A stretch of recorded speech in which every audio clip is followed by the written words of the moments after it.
Hello everyone, Susan Anderson here to continue on my triple leaf.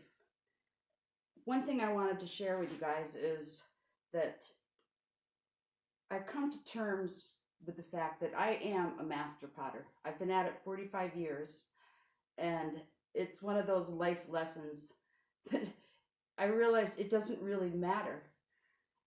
If I don't share my knowledge and help beginners, then it's all a waste because I got to the point where I wasn't really even enjoying making things, making art for in production style, taking it out, selling it to the world, trying to sell it. And my favorite part of doing shows has always been with these pots, all the wows I get. My favorite compliment. And I don't really even care if I sell them. I need to make a living, but all those compliments and trying to share my techniques, at the show, I'd be kind of air building, hoping to get across some enthusiasm that I had as a beginner. So I'm at the stage now where I've started to build the swirls. It'll be something like this when they're done. Here's one glazed.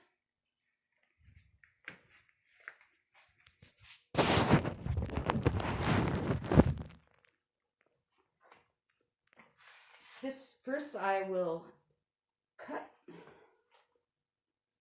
with my little rib. Maybe cut a triangle out because this one's going to swirl out. So if I had left a larger hole, I might be able to do more than 3 internal swirls. This side is going to swirl out. This is going to swirl in. So the first thing I do is go inside and reinforce the beginning of the swirl.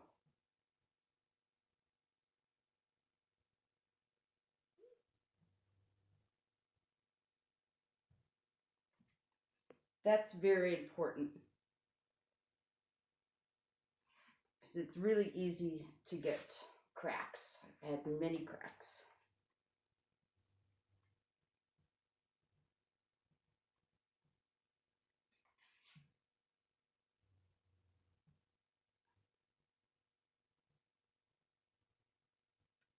So throughout the process of building, I'll go back to that area and keep compressing it. Have a little bit of downward into my hand on the inside compression and just gradually start to turn the swirl.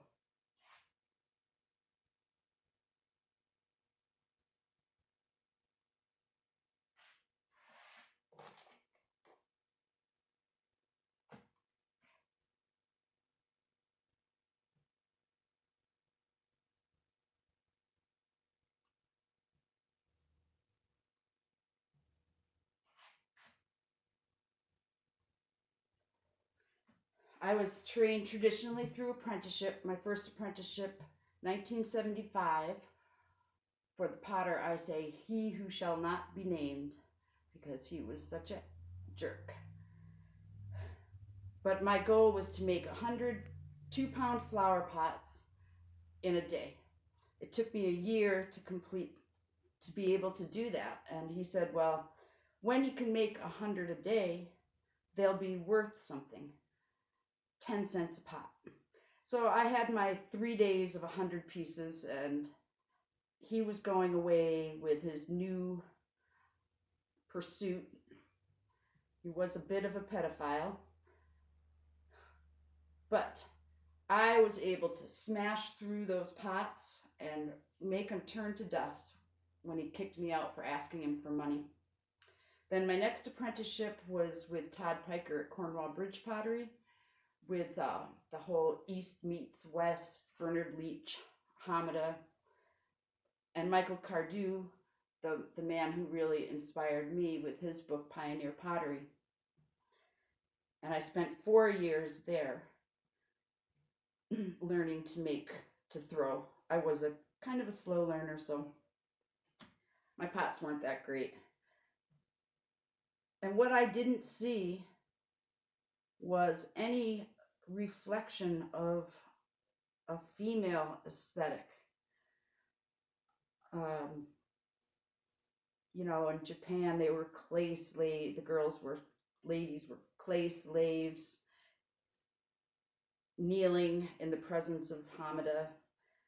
So it just really started bringing up a lot of questions in my mind about what all this stuff I'd been taught about what's a good pot, what's acceptable, all the guys laughing at old ladies with little electric kilns. So those things all set me up to be where I am today. I've just built on a little tiny bit, and I'm going to let it sit